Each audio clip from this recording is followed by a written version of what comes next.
All right, next we're going to talk about how to start filling in our unit circle. Okay, so we left off finding reference angles, and now we're going to combine the reference angles with the idea of finding exact values to fill in our unit circle. So to start with, let's just go ahead and start filling in the degrees. Okay, so we are going to start at 0 degrees, and then this will be 30, 45, 60, and then up here we'll have 90. And then as we keep going around, we want to keep the same pattern of that 30, 45, 60. So on my next one, I'm just going to take 90 and I'm going to add 30 degrees to it. So that will be 120. And then 90 plus 45 is 135. 90 plus 60 is 150. And then I'm at 180 degrees. And then I would do the same thing. So if I took 180 and I added 30, that would be at 210. And then I would add 45 and then 60. And then that brings me to 270. And then again, we're adding 30, then 45, and then 60 to that 270 mark. And we are back to our starting point, so a full revolution of 360. Okay, so I'm going to let you fill in the rest of those degrees. Okay. Next thing that we would need to fill in are the radians that would match our degrees. So 0 radians, or 0 degrees is still going to be 0 radians. Okay. And then we would just take 30 times pi over 180. So pi over 6, and we've done these. 45 times pi over 180 is going to be pi over 4. 60 times pi over 180 is pi over 3. 90 times pi over 180 is pi over 2. And again, we're just taking each of these times that pi over 180. So I'll let you finish filling that in. I'll fill in the obvious one. So this one would be pi. Down here, this one is, let's see, that's 3 pi over 2. And then 360 is 2 pi. Okay. Now around the outside of the circle, those are the exact values. So we have actually already found the exact values up through 120. So if we go back to our previous notes, so this one was the 45 degrees. So we already found the exact values for that using this triangle. Now, really what we need to focus on are the sine and cosine. So looking at this and what we've already done, okay, so this side is the square root of 2 over 2, so I'm going out this way, which if I'm going to the right, that means that this, let's see, that was 45. This is going to be the square root of 2 over 2. Okay. And then we also happen to go up that same value, so square root of 2 over 2 for the y. Okay, so I have that point. Now notice for 45 degrees, sine and cosine have the exact same value. Okay. So let's go to our next page. So we found the exact values for 30 next. Okay, so in this one we went to the right, square root of 3 over 2. So that was for 30. So if we're going to the right, that's the x value. So square root of 3 over 2. And then we went up 1/2. So that's going to be this one. Okay. And then for 60 degrees, so that's our next one. So we went to the right. Oh, whoops, I'm trying to color code these. This is 1/2. Okay, so let's see, 60, we went to the right 1/2. And then we went up square root of 3 over 2.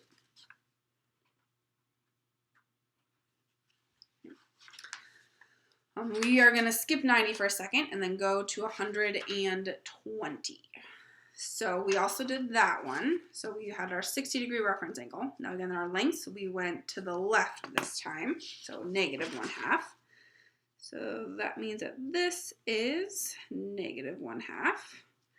And then we went up square root of 3 over 2.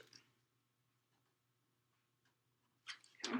Now looking at this, since we're going left in quadrant 2, each of these x values should have a negative number. Okay. And then for this quadrant, we went left and down. So that means whatever these exact values are, both of these need to be negative numbers. Okay. And then in quadrant 4, we're going to the right. So the x values will be positive. And then our y values each will have to be a negative. Okay. But as you start making this, you guys are going to notice that we're going to keep reusing that 30, 60, 90 triangle and 45, 45, 90 triangle.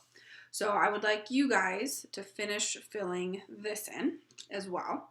And as we do that, we are also going to be filling in the back of our sheet. So if you printed this, there should have been 2 pages, so this would be the second page. Okay. And as we fill out the front, we can also fill in the back of it. So it has our degrees listed. So 0 degrees is 0 radians. This is pi over 6, pi over 4,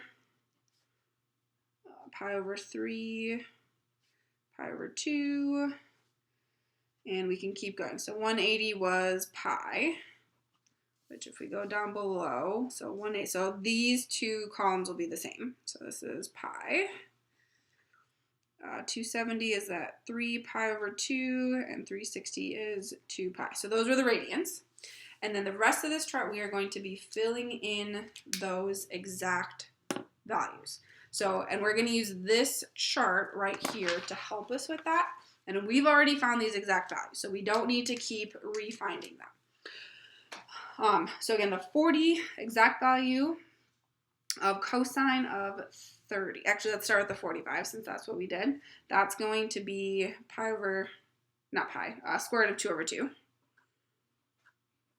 And then sine of 45 is also square root of 2 over 2. And we need to go back here and reference this. So sine of 30 is 1/2. And cosine 30 is square root of 3 over 2.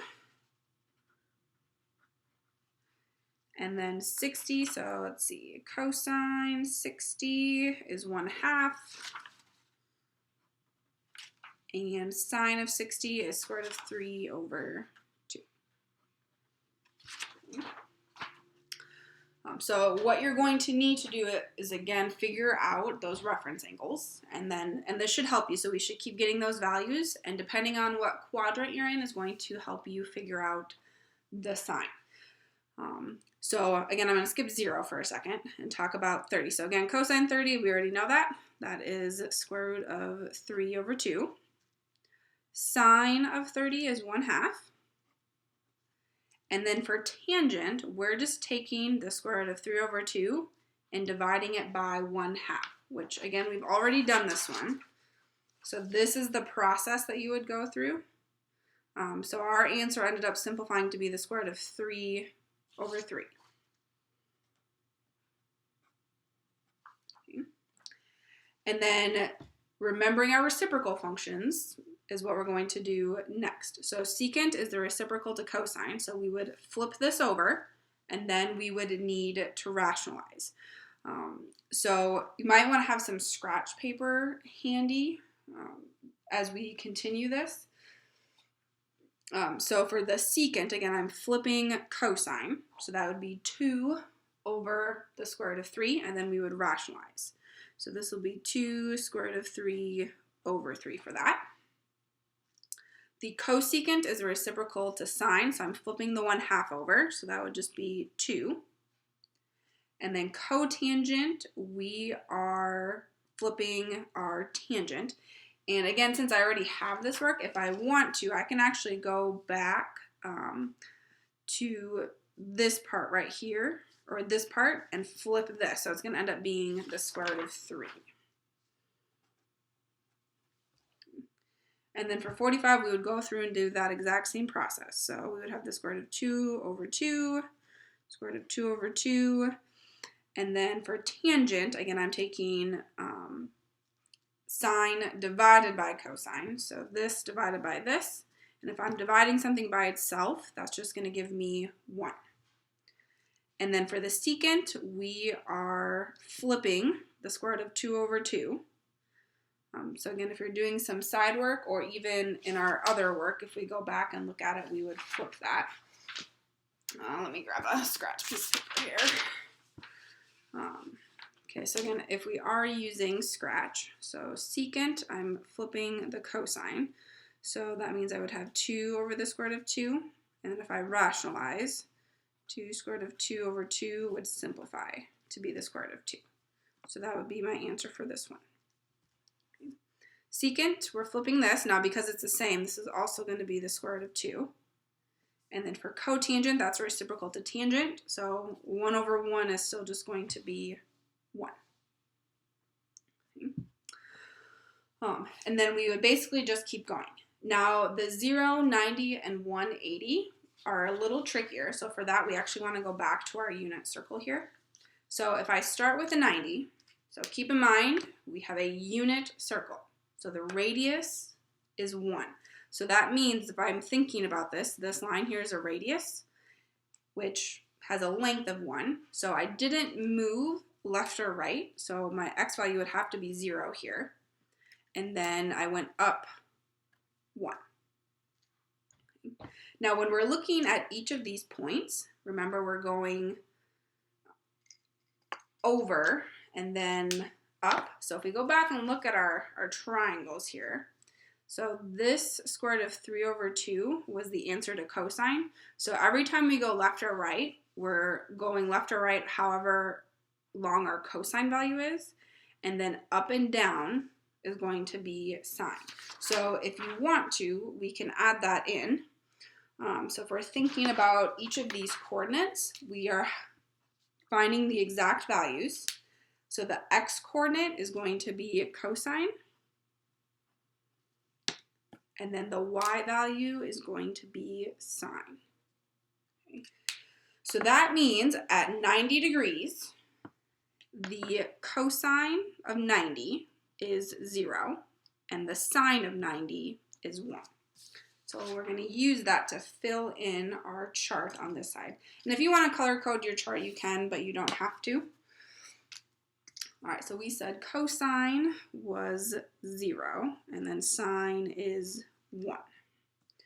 So for tangent, again, if you need, I would do this on scratch paper. So tangent of 0 is the same thing as sine of 0 over cosine 0. So sine is 1 and cosine is 0. So we're not allowed to divide by 0, so that means that our tangent for this is going to be undefined. So I'm just going to use a u for that. And then for secant, that's reciprocal to cosine. So you have to think of it as 0 over 1. And then if we flipped it, it would be 1 over 0. So this is also undefined. And then cosecant, reciprocal to sine. So 1 over 1 is still just going to be 1 over 1 when we flip it. And then for cotangent, so cotangent is equal to cosine over sine, because that would be the reciprocal to tangent. So that means that I would have 0 over 1, which would then just be 0. So it's going to be a similar thought process. Oh, except I did 0. Okay, hold on. This column is not right. This should have been in the 90 column. Sorry, guys. So we'll have to do a different calculation for that. I will fix that when I upload these notes. Okay. All right, so again, I want you to go through and finish filling in this chart. So again, you're going to want some scratch paper to do your work off to the side, and feel free to look up the unit circle online to double check your answers. So I will not be uploading a filled in version of this, so you will need to do that yourself.